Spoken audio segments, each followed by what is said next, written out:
I'm back with another story for you. This one, just to warn those of you who will be clutching the pearls, any of my cousins who already think I'm going to hell, probably you don't want to listen to this one. Um, this one has so much profanity in it, and just, it comes from 8 years of working with a millennial youth group. And that's where the vernacular of the protagonist comes from. Um, so, from my experience, it's pretty accurate. But if profanity doesn't bother you and you just love a good yarn, then sit back, relax, multitask, do whatever you're gonna do, and let me tell you a story. This one is called Dario Jung and the GPS from Hell. Dario Jung walked into the Anderson Brothers Paranormal Research Center, better known throughout the neighborhood as their mom's garage, with a bicycle, a mapsco, and a wild-eyed look about him. "Motherfuckers," he said. "I have some wild-ass shit you've got to hear." The brothers' cameraman, Artemis Plimp, gave the long-haired young man a smirking once-over. "Busy here, Young.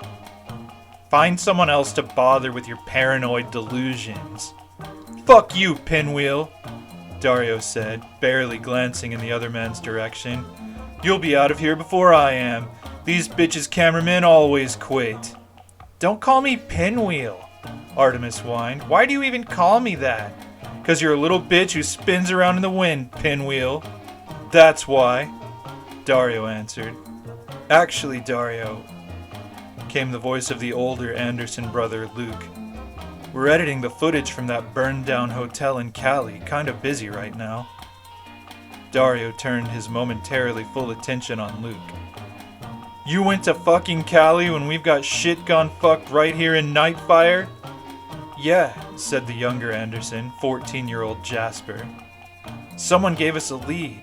Said there was a phantom hotel that showed up every Christmas Eve with its very own storytelling ghost called Andy Toombs.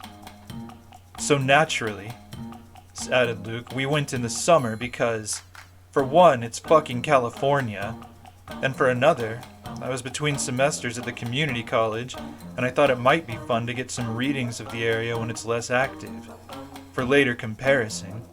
Looks promising. Plus," Jasper said, "we get lots of things from Nightfire anyway. After this, we're editing all that footage from the Alexis mansion. We got some great infrared—" "You crazy motherfuckers broke into the mayor's mansion?" "He let us in," Artemis answered tersely, having no patience for Dario or his questions. "Well," Luke said, "yeah, Pinwheel. But only after we broke in. He was nice. He took us around the place and told us where all the hot spots were. Then he made some tea and we traded ghost stories.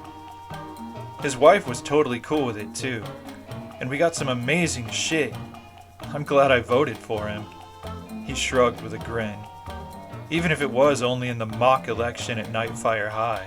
I think I have something better than all your fucking little orb shots and tea parties with the mayor combined," Dario insisted. "We actually got a full apparition on the infrared," Jasper argued smugly. "Wait," Artemis said, going pale. What?" "Yeah, Pinwheel," Jasper reiterated. "Full-bodied apparition. Not an orb. We're talking head, arms, legs.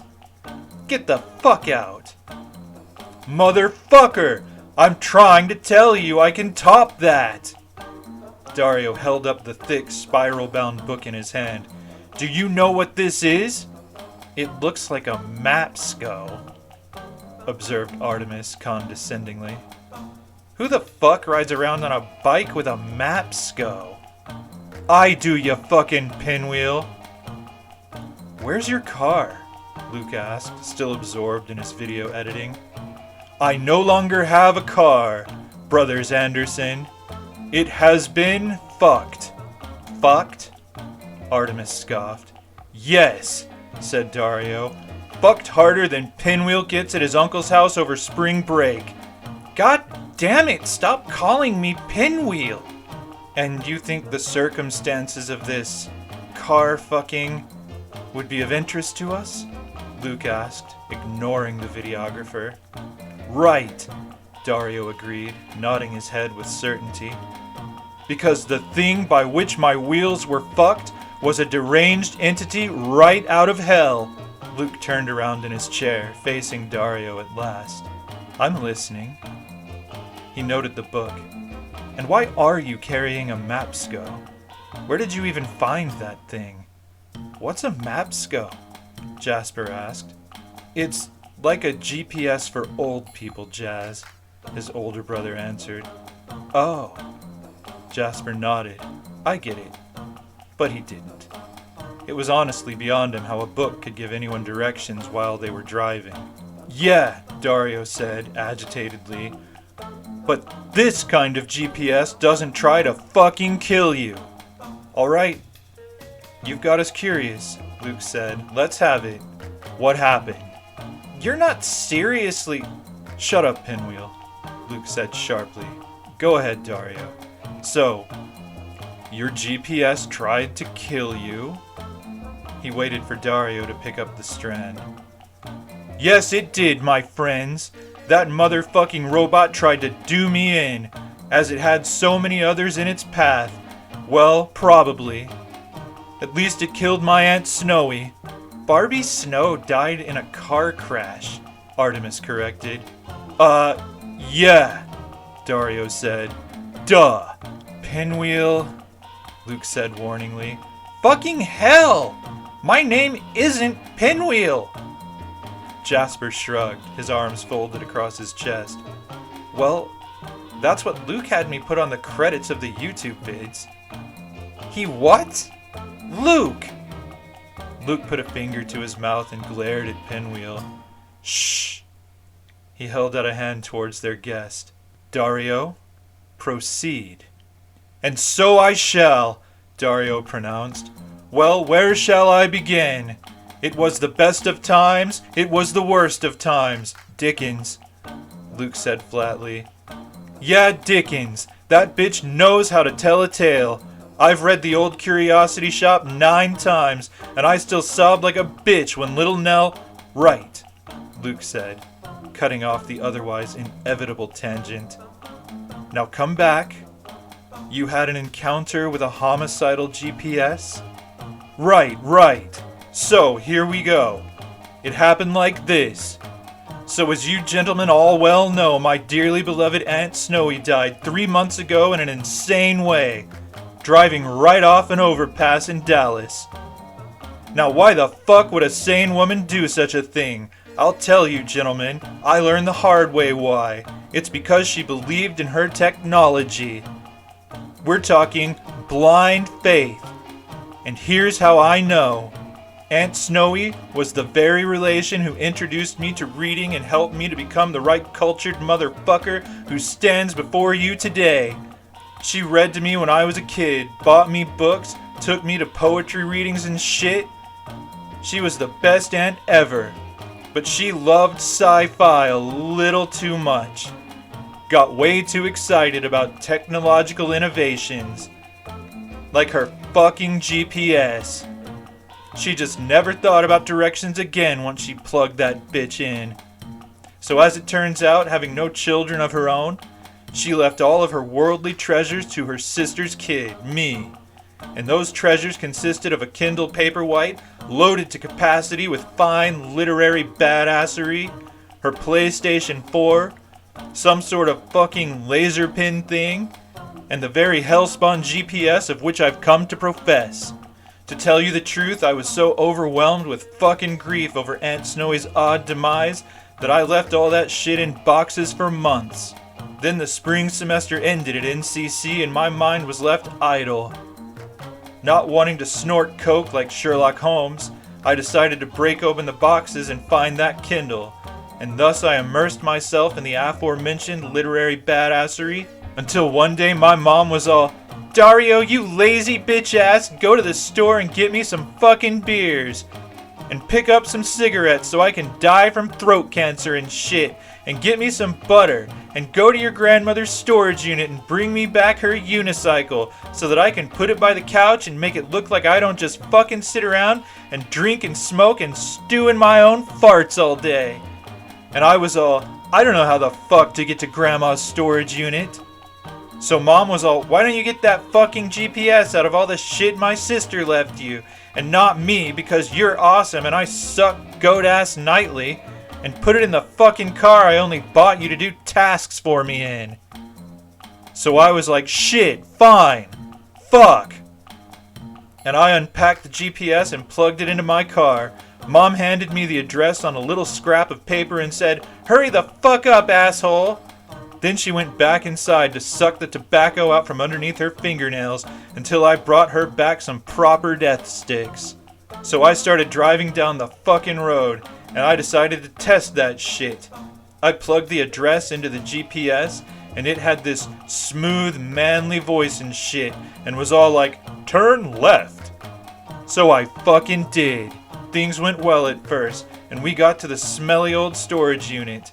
I got out the unicycle, tried to ride it, fell on my motherfucking face, got up, threw that shit in the trunk, and got in the car. And that was my first indication that something otherworldly was afoot, as I could swear I heard that smooth-ass GPS voice suppressing a chuckle at my unicycle-related misfortunes. But I thought, nah, no way that was happening, and we went on. I hit the home icon on the GPS's flat map-looking face, started blasting Enya on my iPod, and headed home. Or so I thought. We got a little ways down the road when I clearly heard the GPS say, "Turn right, and fuck Enya." And I was like, "Say what?" And the GPS was like, "Turn left ahead." And I was all, "That's what I thought. Ain't nobody compares with Enya." So I turned that shit up and started singing along. Then I turned right. Then I turned left. All was as it should be until I realized, a few turns later, that I had no earthly idea where the fuck I was. Suddenly I found myself on a dark, deserted road, and little shanty houses and goats were everywhere. A fucking rooster jumped up on my hood and took an angry shit on my windshield. And then I heard the GPS fucking laughing. And I was like, oh shit, Mom was right. Books have finally rotted my brain. What the fuck? This isn't home, you crazy robot bitch. So once more, quoth the GPS, "Fuck Enya. Turn that shit off right now, you wuss-ass motherfucker, or I swear to shit I'll fucking kill you." This time I knew I hadn't imagined it. So I was like, fine, fuck, I'll turn it down. So I turned it down, totally delivering on my generous pledge to do so. But that wasn't good enough, because this GPS was a complete and utter bitch. The GPS fucking was all, "I said turn it off." And I was like, bitch, this is my car. I want to listen to fucking Enya. You just get me the fuck back home so I can drop off this ridiculous ass unicycle and go to the store for my terrible as shit parent. And the GPS spake, "Turn it off."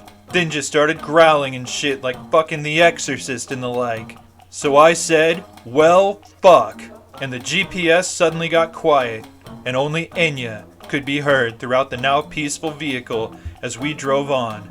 I watched the map on the screen with newborn trepidation, wondering at the trustworthiness of this moody mechanical navigator. It was then that he said, "Bear left." And I thought, frog right, cause the Muppet movie was the shit. Then I did bear left, as requested, thinking our little disagreement settled and behind us, with myself having been established as the alpha between the two of us. I found myself driving up a mighty overpass, and when we got to the very highest point of it, that bitch said, in the calmest asshole voice, Turn right! I found myself doing as requested when I suddenly remembered where I was, and that there was no road to the right, but only open motherfucking air and a fatal drop below. I regained my senses and I steadied the wheel, riding the overpass to its intended conclusion. Then I said, somewhat timidly, as I had no idea where in the untold fuck I was, I think, maybe, I'll just go ahead and turn off the iPod, man. But only because I fucking feel like it. The GPS made no further attempts on my life that night, as it guided me back home. Upon parking in the driveway, I turned off the car, pissed as hell, and got out to go to the trunk and get the one-wheeled oddity that my mother had requested I retrieve. As I rolled it past the driver's side window, I heard the GPS's smooth-ass voice say, "I'm still going to kill you, Dario Jung." I reached in and I unplugged that bitch right then and there. "The fuck you will," said I victoriously, and I deposited the unicycle in the living room and fucking walked to the store for Mom's beers, butter, and cigarettes amidst a cacophony of screams and curses ejaculating forth from her bitter-ass face for my having not done so already. 'Twas early the following morn, when at last I convinced myself that I had only imagined that my new GPS was, in fact, a rude-ass homicidal music-hating mofo. I decided to plug it in and give it another try. Perhaps, I thought most erroneously, I had dreamt it, out of frustration over my Godzilla-esque parents' most toxic thanklessness. For surely no such motherfucking thing could truly have occurred. Still determined to play it safe, on the off chance things were, in fact, as fucked up as I had imagined them to be, I took my Kindle instead of the iPod, and I plugged it into the car, finding an audiobook version of my man Dickens' Oliver Twist. Thus elated, having read the book 10 times and loved it, I turned up the volume and plugged the address to Dan Parker's Bar and Grill into the GPS, hoping to satisfy my undeniable craving for a veggie burger and my need to assure myself that the GPS was genuinely harmless all at once. We were headed directly to Dan Parker's, and the car speakers had just declared, "It's all over, Mrs. Thingamy," when the GPS said, "Turn this shit off, then turn left." And I was astounded. First Inya and now Dickens, what the fuck? Then mindlessly I did turn left as the little machine had suggested. Then lo and behold, I found myself driving against traffic on a one-way street in downtown Nightfire.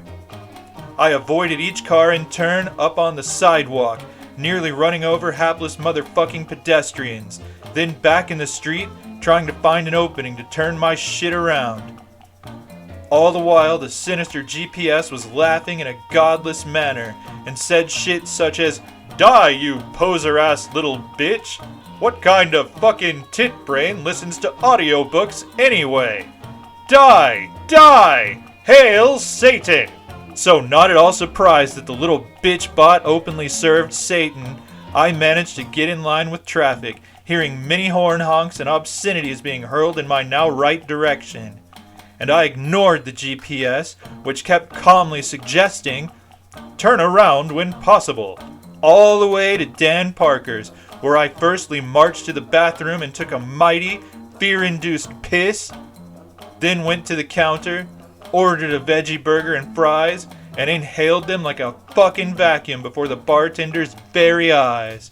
I then ordered a Dr. Pepper, took a seat, and pondered my predicament. At last I realized it was time to engage a witness.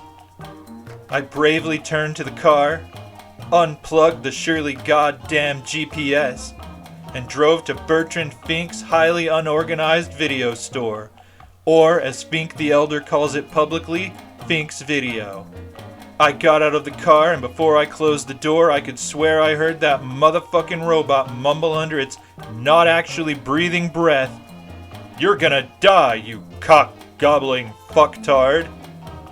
I closed the door directly, a chill running down the length of my spine, and my feelings more than a little bit hurt, since I thought only my mom ever called me that. And now some fucked up robot had as well, which epically fucked with my self-esteem. I went into Fink's, found it empty and pungent as ever, and silent save for the sound of the TV on the wall, before which sat Bertrand Fink IV himself, son of the illustrious proprietor of the stupid shithole video store, and the very peer from high school whom I then sought for validation. I walked up to Fink, said not one word, as I caught the scent of popcorn and recognized the grunts of men in monkey suits that signified the illegal public exhibition of 2001, that fucking Kubrick flick from '68. I approached Fink, still in silence, and I gazed deeply and meaningfully into his wary, frightened eyes, trying to get across to him wordlessly my epic and bedwetting state of sheer terror. And as he gazed back, clearly perplexed and maybe a little uncomfortable, I dipped my hand into the bowl in his lap, and I ate the ever-living shit out of his popcorn. Then, having still not said one motherfucking thing, I turned to the TV and found myself entranced by some motherfucking monkey learning how to use a goddamn stick. Then, before I knew it, we were staring together as some chick walked upside down in space. Then some poor motherfucker played chess with a highly advanced PC. Then the last 20 minutes of the flick developed some wild-ass plot wherein the PC tried to ass-rape the crew of the spaceship and managed to fuck them all, aside from that one motherfucker Dave. Then Dave, who had been hanging outside, crawled back into the spaceship and cleverly anger-banged the damn robot in the head until it died. Then for some unknown goddamn reason, Dave got super wrinkly and old. And then he turned into a giant motherfucking space fetus. And the movie was over, leaving me, as always, to turn to the person beside me, which happened to be Fink, and ejaculate the seemingly inadequate phrase, "What the fuck?" In answer to which, Fink held up the DVD of 2010, and we watched it, without another word passing between us, remembering all too late that the damn sequel still didn't explain the fucking space fetus, and that it only blew my mind more because the badass guy from Jaws was in it, and he had a fucking pet dolphin in his living room for fuck's sake, which made absolutely no fucking sense. I've read those books 8 times, and I still don't understand that space baby shit. At this point, Fink turns to me and he says, "What the fuck are you doing here, Dario?" And I said, "Oh my fucking shit, dude. My GPS is trying to kill me, and I need a witness like right the fuck now." "You dumb bitch," he says. "You take that movie way too seriously." "No man, I'm for reals." And yet Fink only scoffed like a gigantic rot-stinking asshole, and he asked me with a great gravy spread of bitch in his voice, "Does the GPS call you Dave?" And I said, "No, you thick-headed titty fucker. He calls me a cock-gobbling fucktard." "Are you on drugs?" he asked, still clearly choking on the bitch in his throat. "Do I look like Sherlock Holmes? I remonstrated. "Nah, man, I got no time for that shit. I face things, even when they happen to be evil-ass Satan-worshipping modern conveniences that want me the fuck dead and probably killed my aunt." Fink rolled his dull gray eyes and said, "Get the fuck out of here. Or fucking rent something. Or better yet, buy something." "Nah, man," I remonstrated yet again. "I need you to come see. I need a witness. Just close the fucking store. Nobody comes here anyway. We've all got Netflix." He sighed, a little bit too dramatically for me to fully believe in his pointed projection of exasperation, and said, "Fine, but you better not be having some sort of murderous psychotic meltdown. I have a psychology paper due tomorrow."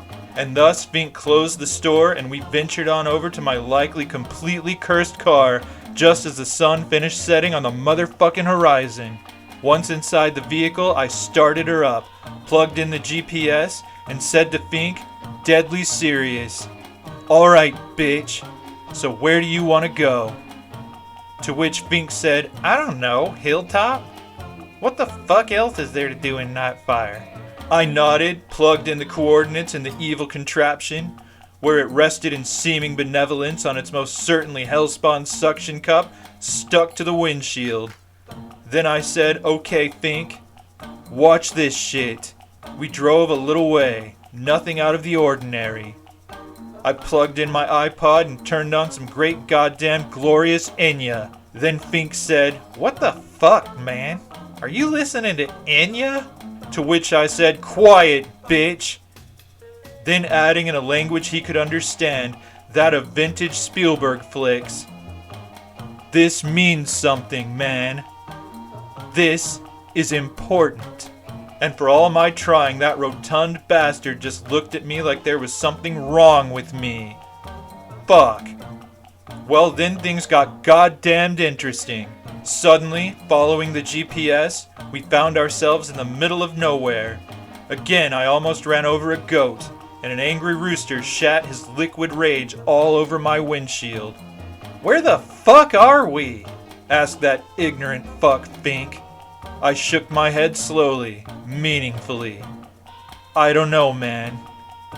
I turned up Enya. "Turn left," spake that hateful machine, and so I did, taking us clearly not to Hilltop, but very much deeper into the woods. In fact, we lost the road altogether. Suddenly the GPS growled, able to withstand the power of good music no further. "God damn it! Turn that fucking shit the fuck off, titwit!" Fink sat stunned. "Did I just hear—" "Yes, Captain Dorkoff, you did," answered the GPS. "And now I'm going to fucking kill you both. Praise Satan!" "See, I told you, dude," said I. "Well, why the fuck did you bring me into this? Why not just turn the damn thing off and dump it somewhere?" Fink asked, his panties all a twist. I unplugged the machine, looking at Fink, satisfied by the continued evil, snarky fucking laughter of the vile little robot from motherfucking hell. Unplugging it? Not so useful. Dumping it? Hell yeah. I just wanted someone else to see this shit first so I wouldn't go to my grave never knowing if I was crazier than shit. I put the car in park, right there in the middle of the woods. Then I yanked the laughing little robot bitch from the windshield. "Dario," Fink said, "I believe you now, okay? But that doesn't change the fact that you are crazier than shit. Get rid of that thing." I nodded. Then I opened the door and made to throw the GPS as far as my arm could manage, but it only laughed harder, and it wrapped its cord around my throat like those fucking things from Aliens, and I fell to the ground outside of the car trying to pry it off. Fink got out of the car and ran around to help me. He tugged at it, loosening it a bit, but not enough. The GPS was all, "You have reached your destination, motherfucker." Then it laughed like something was funny, though it was not, proving beyond a shadow of a doubt its status as the pure villain of this tale.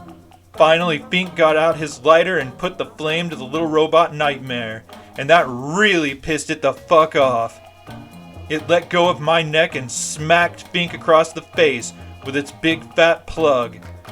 Then it turned its attention back to me and beat me repeatedly in the forehead with that thing, as if to give me a fucking mushroom tattoo with its nasty robot cock. I struggled to grasp its cord and get it away from me to no avail. Desperately I asked, "Why the fuck are you doing this?" To my surprise, the GPS paused, its wicked tail poised there before me, withholding the next strike, and it said, "Because you're brown." And holy fuck, if it wasn't bad enough that motherfucking map robot was evil as shit, a murderer, and worshipped the devil, that bitch had to be a racist motherfucker in tandem with all that. Not one to be hate crimed on, I took advantage of the bastard bitch bot's moment of pause, grabbed it by its fat plug dick, and snapped it right off of the end of its own cord and out into the trees. Recovering from the blow to his head from a moment before, Fink looked at me and said, "Let's get the fuck out of here, man." "No doubt," I agreed. "This is a fine plan indeed." But just then we heard a strange rustling and snarling coming from the tall grass, and the shrill maniacal laughter of the GPS from somewhere in the shadows as it declared, "I brought you here for a reason, Dario. I brought you here to die. You have reached your final destination, you sandy-skinned terrorist motherfucker." I wondered then, in that deadly perilous moment, if it should really bother me that I was being hate-crimed by a robot for being a quarter Persian, a quarter Mexican, a quarter Caucasian, and a quarter Choctaw, or if I should just say, fuck it, dude's a bitch anyway. Then it occurred to me that if I were to be a terrorist, I could become an eco-terrorist and save all the motherfucking trees and dolphins, 'cause that would be the shit. Alas, my reverie was broken by the shrill pants-shitting screams of Fink, as whatever had been making its way through the tall grass finally made its way to him. I looked over and beheld the unholy sight. 50 motherfucking chupacabras. They were snarling and snapping, looking all like little fugly-ass Pomeranians with big-ass shark jaws. They jumped up onto Fink and ate him, while he screamed like that Nazi bitch at the end of Raiders of the Lost Ark. They devoured skin and bones alike in a matter of seconds, like motherfucking piranha dogs or some shit. So I ran my not-so-happy ass up a motherfucking tree as fast as I could. And, shit, I thought, how the fuck am I gonna get out of this one? Maybe they only come out at night to suck goats and eat hapless dork-offs in the woods, and the rising sun will send them scrambling back to their hell nest. But then I heard the unmistakable sound of them eating through the tree trunk to get at my delicious ass, and the fucking GPS was laughing still. "Turn around when possible," it said most hatefully, still laughing so hard while it spoke, I swear it sounded like it choked on its own non-existent spit in the process, but kept on laughing anyway. And coughing a little bit too. But mostly laughing because it was evil as shit. So there I was, stuck up and about to fall the fuck down tree over a pack of ravenous man-eating chupacabras without any weapon or plan of escape at my disposal. So I decided to jack off. It was then that my wandering hand discovered I had that fucking laser pin shit I'd inherited from Aunt Snowy in my pocket. Seeing no reason not to give it a try, I pulled it out. The laser pin shit, I mean, not my shit. 'Cause I changed my mind about that part since I might still live if this worked. And I pointed it at a chupacabra down below. And wonder of fucking wonders, that little bitch stopped chomping on the tree trunk, stared right up at me and the offending pin from which shone the powerful laser ray, and it fucking busted itself inside out into a gut-covered popcorn-looking motherfucker. In my elation, I cried out with joy, and I started pointing that shit at each of the motherfucking chupacabras in turn and busting them into gut popcorn all over the place.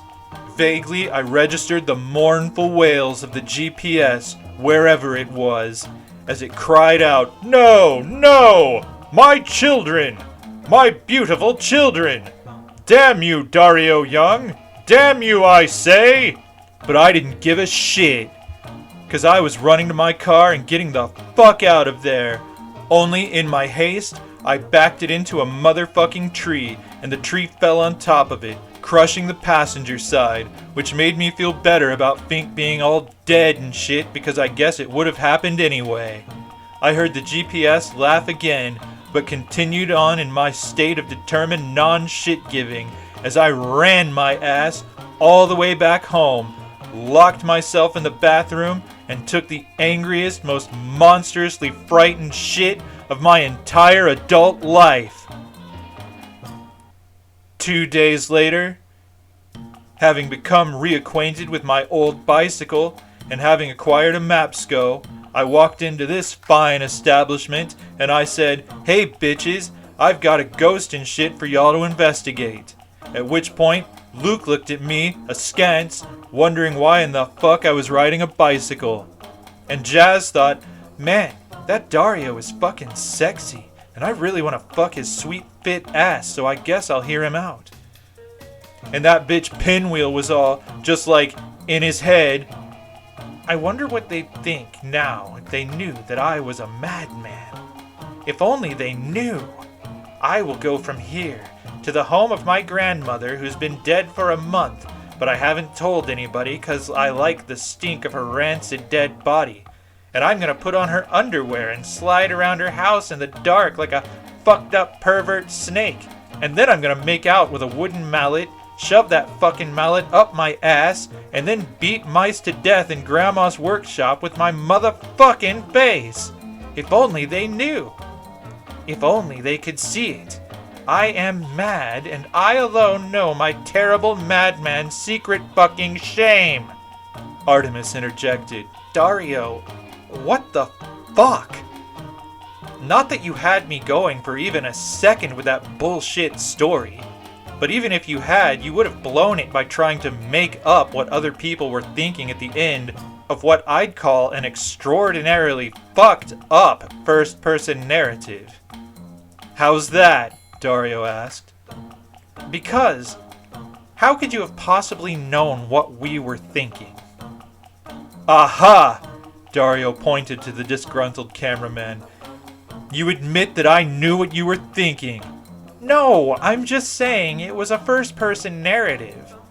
You can't share other people's thoughts in a first-person narrative. Oh? Dario said with a knowing glare. Can't I?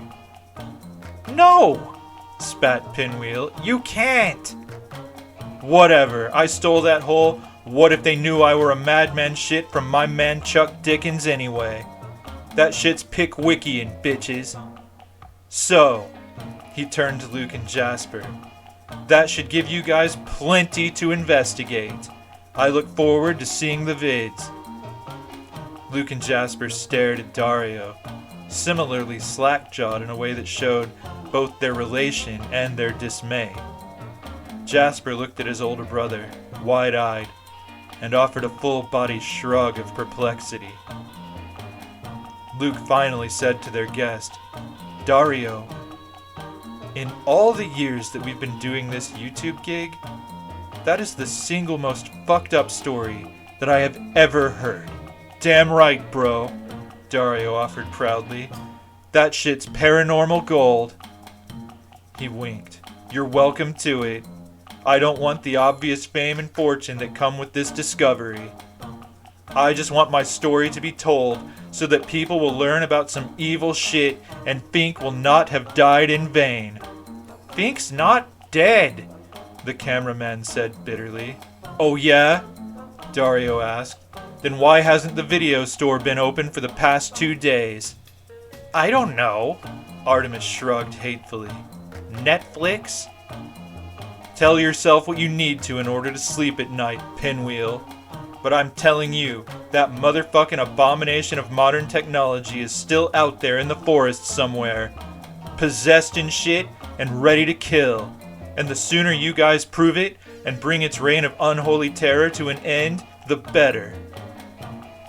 Now I'm gonna get on my goddamn bicycle with my motherfucking Mapsco, and ride off into the sunset. Well, the metaphorical sunset, since it's like fucking noon and shit. Then I'm gonna find a shady ass tree and read Frankenstein for the 10th time on my motherfucking Kindle. Peace out, bitches. With that, Dario mounted his noble 2-wheeled steed and rode away as abruptly as he'd arrived. I hate that guy, said Pinwheel. He's always calling me a bitch. Luke shrugged. You are a bitch, Pinwheel. Please stop calling me Pinwheel. Sure, bitch.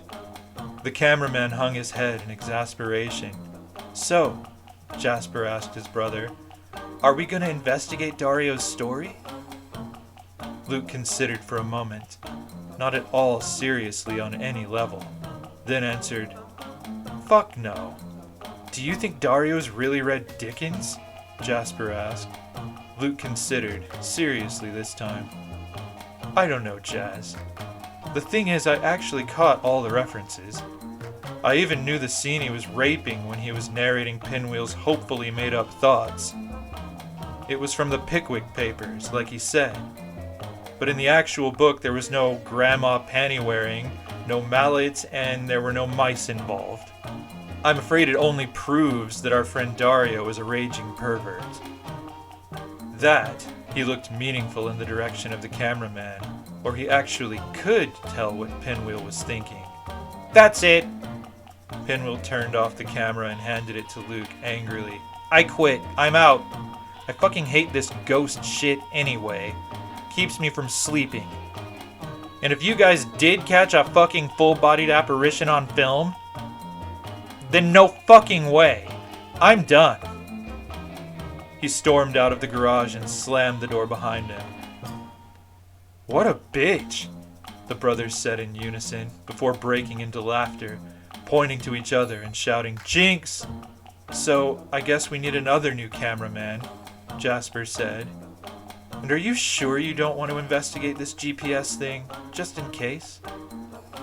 Yeah, Jazz, Luke chuckled. Dario's gone Tiny Toons. There's nothing to that crazy-ass story. But what if there is? There isn't. Luke laughed at his brother's misplaced concern and shook his head, turning back to his editing. But Dario is pretty good with a camera, and he seems to respect our work. Jasper shrugged.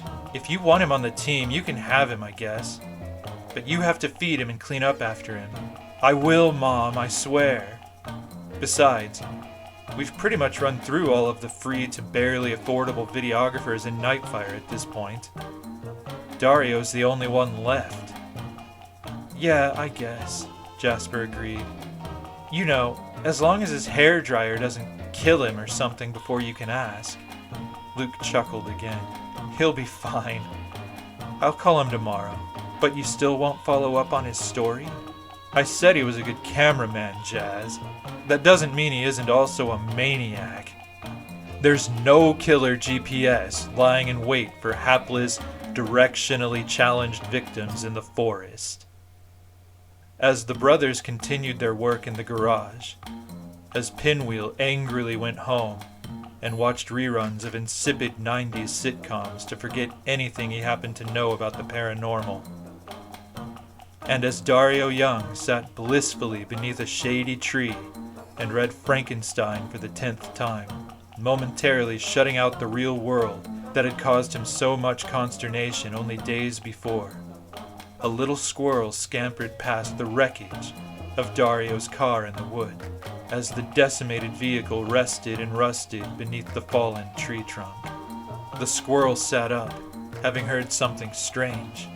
A voice called to him from behind the tall grass. Turn right!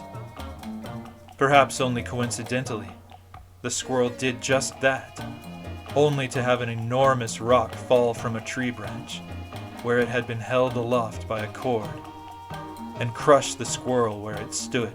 The poor creature's final shortened squawk was overshadowed by the laughter coming from the tall grass, as the cord slinked down from the tree and went to meet its other half, and the sinister voice said to the unfortunate, now perfectly flattened creature of the forest, You have reached your destination, you furry, nut-gobbling little fuck! And evil laughter rang throughout the wood. And that was Dario Jung and the GPS from Hell. And yes, Luke and Jasper in that story were the same Luke and Jasper from the Nightlight stories. There's a lot of my fiction takes place in an interconnected universe, and there's a timeline at glensladeclarkjr.com under Connected Universes. I think it's the section is called Connected Universes. I'm going to change that, but right this minute, it's called Connected Universes. So if you want to look up all the stories that are interconnected and where they fall chronologically, go for it. And meanwhile, if you like this video, please give me a like. I've already just alienated any help from the YouTube algorithm with all of those F-bombs. But I would appreciate a like nonetheless. If you like these story videos or any of the other weird things I do on YouTube, please subscribe to my channel and make me feel famous.